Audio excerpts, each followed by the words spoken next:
बच्चों, हमने जो कल काम किया था वो प्रश्नावली 1.2 में से किया था। उसमें से मैंने आपको 3 क्वेश्चन कराए थे।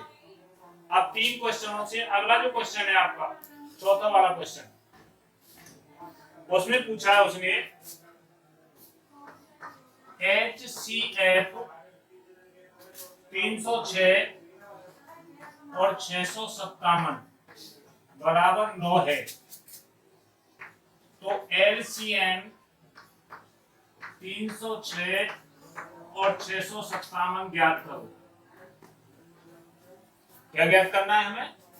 HCF दे रखा है 306 और 657, 9, तो LCM ज्ञात करना है हमें 306 और 657 का। अब इसको हल करने के लिए क्या करेंगे? देखो, एक संख्या है HCF गुणा LCM बराबर दी हुई संख्याओं का गुणनफल।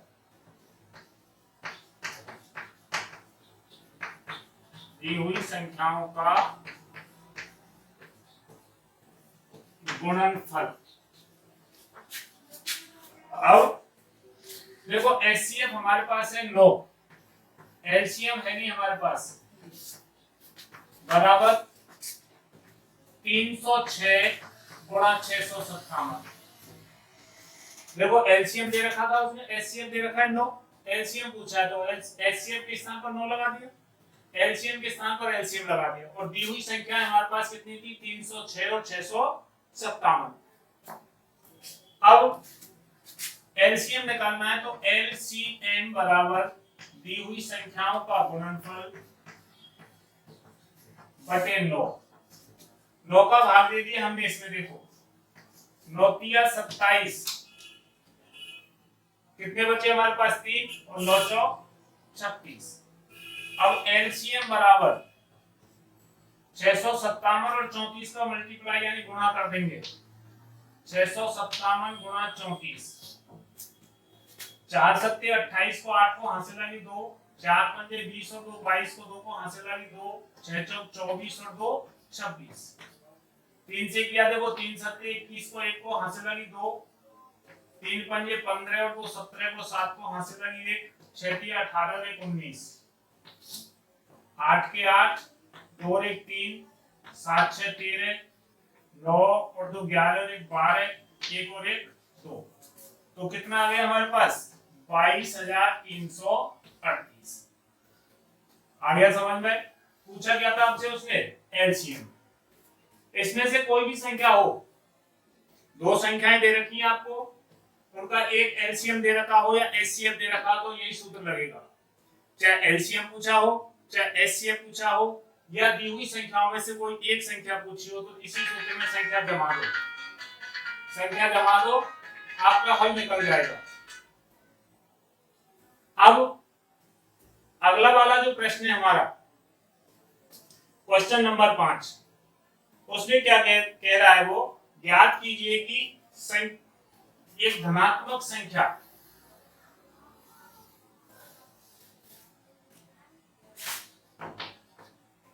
देखो, संख्या दे रखी है उसमें 6 की घात है। ये कह रहा है ज्ञात कीजिए कि प्राकृत संख्या 6 की घात n अंक 0 पर समाप्त हो सकता है। तो देखो, उन्हीं संख्याओं का 0 आती है जो 5 से विभाजित हो। तो हमें क्या करेंगे?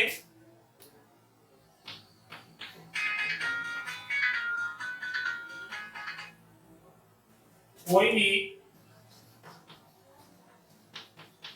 धनात्मक पूर्णांक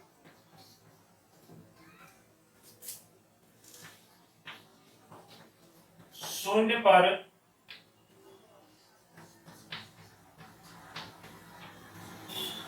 समाप्त होगा तो वह संख्या 5 से विभाजित होगी।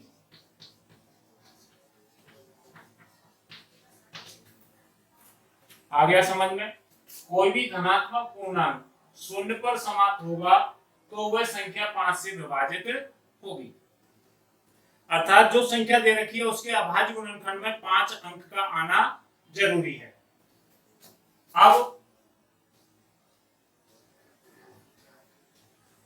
6 की घात n 6 की घात n के अभाज्य गुणनखंड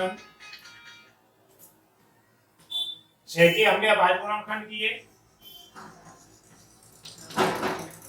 अभाज्य गुणनखंड 2 गुणा 3 की घात n 2 गुणा 3 की घात n बराबर क्या मतलब है इसका 2 की घात n गुणा 3 की घात n।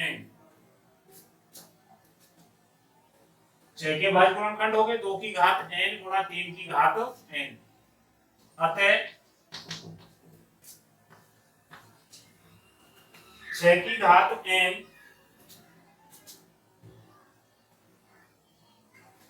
शून्य पर समाप्त होने के लिए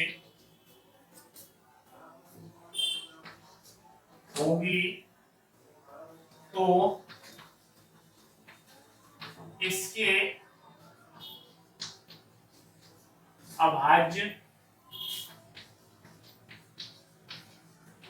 गुणनखंड में 5 का अंक होना आवश्यक है।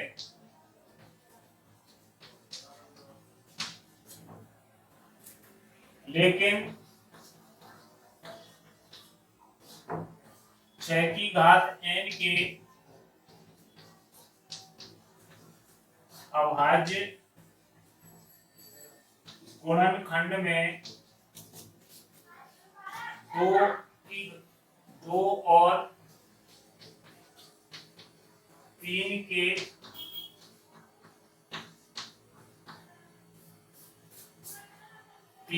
अतिरिक्त कोई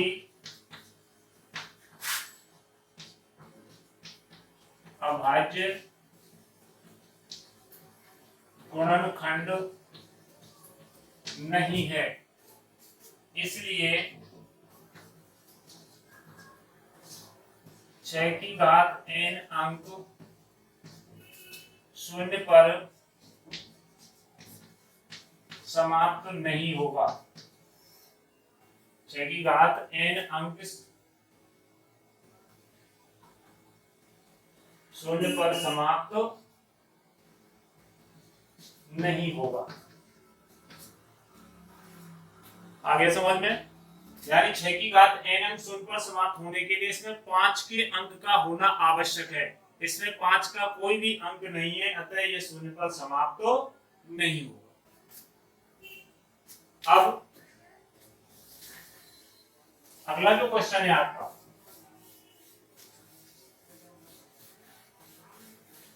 क्वेश्चन नंबर 6, उसमें कह रहा है 7 गुणा 11 गुणा 13 प्लस 13 और दूसरी संख्या है इसमें 7 गुणा 6 गुणा 5 गुणा 4 गुणा 3 गुणा 2 गुणा 1 प्लस 5 भाज्य क्यों है। क्या कह रहा है इसमें, यानी सवाल नंबर 6 में आपको दो संख्या दे रखी है 7 गुणा 11 गुणा 13 प्लस 13 और 7 गुणा 6 गुणा 5 गुणा 4 गुणा 3 गुणा 2 गुणा 1 प्लस 5 भाज्य क्यों है। तो इसको हमें सिद्ध करना है कि भाज्य क्यों है। इसको हल करने के लिए देखो हमने पहले इसको निकाल लिया, यहाँ हल लिख दिया 7 गुणा 11 गुणा 13 प्लस 13। अब देखो एक संख्या तो ये क्योंकि इसके बीच में गुणा का चिन्ह है और ये प्लस का है तो दूसरी संख्या हो गई।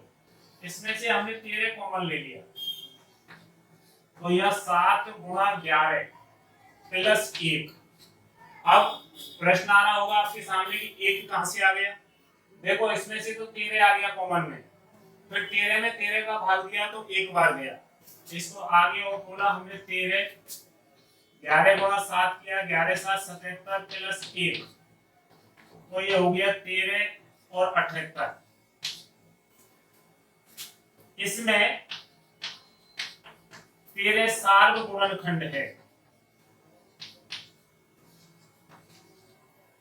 13 सार्ग गुणनखंड है। 13 के अतिरिक्त, 13 के अतिरिक्त इसमें दूसरी संख्या या दूसरा गुणनखंड या भाज्य गुणनखंड 78 है। अतः इसलिए दी गई संख्या एक भाज्य संख्या है।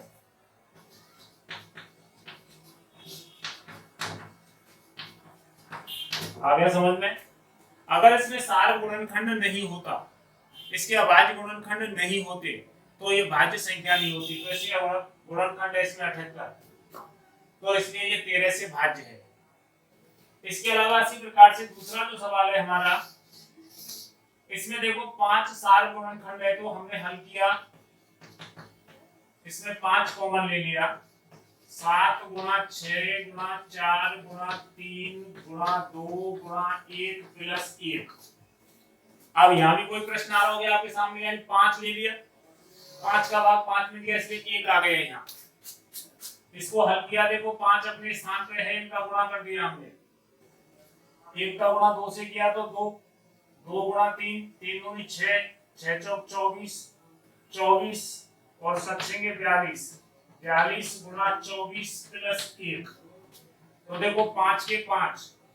अब 24 का 42 का गुणा कर दिया, 24 दूनी 48, तो 8 को हाथ से लगी कितने 4, और 24 चौका 96 और 400 प्लस 1, तो ये क्या आ गया 5 गुणा 1009। दी गई संख्या में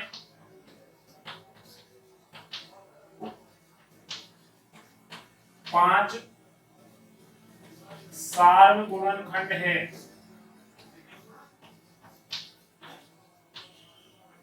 सार्व गुणनखंड है। अतः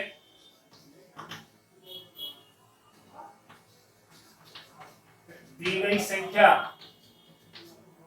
इसमें एक लाइन और लिख दो, 5 के अतिरिक्त एक गुणनखंड 1009 है। अतः यह एक भाज्य संख्या है।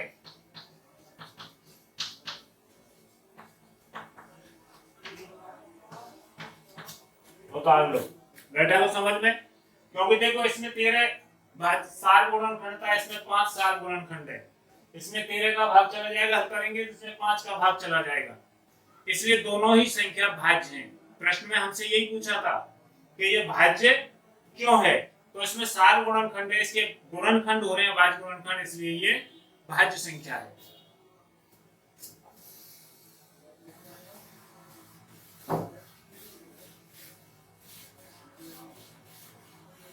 अब इसका लास्ट क्वेश्चन इस प्रश्नावली का, उसमें है किसी खेल के मैदान का एक वृत्ताकार पथ है, उसमें 2 धावक दौड़ लगा रहे हैं।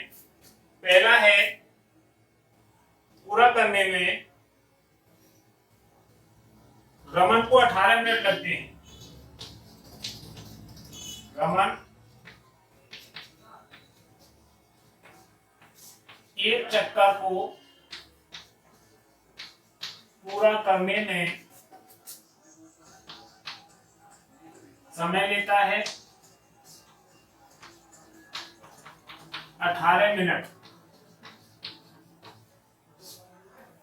और रवि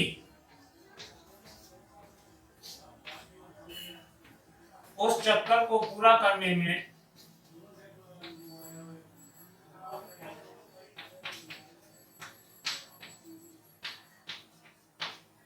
1 समय लेता है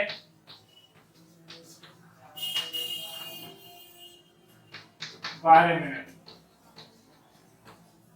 अब इस प्रश्न में हमसे पूछा क्या है उसने, यानी दोनों एक प्रारंभिक बिंदु से दौड़ना प्रारंभ करते हैं, तो दोनों उस प्रारंभिक बिंदु पर पुनः कब मिलेंगे। तो पुनः मिलने के लिए हमें इनका एलसीएम निकालना पड़ेगा। तो देखो 18 के अभाज्य गुणनखंड किए हमने, 2 नाम 18, 3 तिया 9 और 3 एकम 3, ऐसे ही 12 के किए हमने, 2 छीकी 12, 2 तिया 6 और 3 एकम 3। तो देखो 18 बराबर 2 गुणा 3 गुणा 3 और 12 बराबर 2 गुणा 2 गुणा 3। एलसीएम यानी बड़ी संख्या, देखो इसमें 2 का 1 बार है और इसमें 2 का 2 बार है, तो 2 गुणा 2, इधर 3 गुणा 3, 3 तिया 9, 9 दूनी 18, 18 दूनी 36। अतः वे दोनों पुनः प्रारंभिक बिंदु पर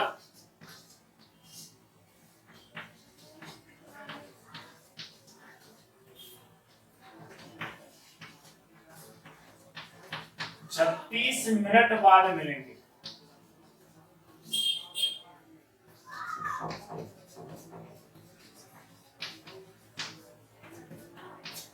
आ गया समझ में? वे दोनों उस प्रारंभिक बिंदु पर 36 मिनट बाद पुनः मिलेंगे।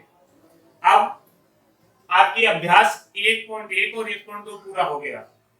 मुझे उम्मीद है कि आपकी समझ में आया होगा और आगे भी मैं इसी प्रकार से आपको और बताता रहूंगा। धन्यवाद। उम्मीद करते हैं आज सर ने आपको जो भी पढ़ाया है वो आपको बहुत अच्छे से समझ में आया होगा। और अगर अब आपको कोई भी डाउट है, कोई भी समस्या है, तो उसको आप कमेंट में लिख के पूछ सकते हो। ये आज आपकी क्लास 10th की 1.2 प्रश्नावली थी। सेम इसी तरीके से क्लास 8th, क्लास 9th और क्लास 10th के पूरे कोर्स को सिस्टमेटिक तरीके से पढ़ाया जाएगा। और दोस्तों, अगर आप में से कुछ बच्चे ऐसे हैं जिनके पास NCERT की ये वाली बुक नहीं है, तो उन सब के लिए मैंने इस चैप्टर की, इस प्रश्नावली की बुक की PDF डिस्क्रिप्शन बॉक्स में डाल दी है। उस लिंक पर क्लिक करके आप उसको डाउनलोड कर सकते हो। और इस वीडियो को आपके जो भी दोस्त हैं, आपके सहपाठी हैं, आपके क्लास वाले हैं, आपके ट्यूशन वाले हैं, सबको बताएं, सबके साथ शेयर करें, जिससे वो भी इस ज्ञान का लाभ उठा सकें। और अगर आपको ये वीडियो पसंद आई हो तो वीडियो को लाइक करें, चैनल को सब्सक्राइब करें, बेल आइकन यानी कि घंटी को दबाकर ऑल पर टिक करें, जिससे कि आपको नोटिफिकेशन सबसे पहले मिले सर की हर वीडियो की, आप उस वीडियो को देख पाएँ। वीडियो में यहाँ तक बने रहने के लिए आपका बहुत बहुत धन्यवाद। मिलते हैं अगली वीडियो में अगले टॉपिक के साथ। जब तक के लिए जय हिंद, जय भारत, राम राम। आपका दिन शुभ हो।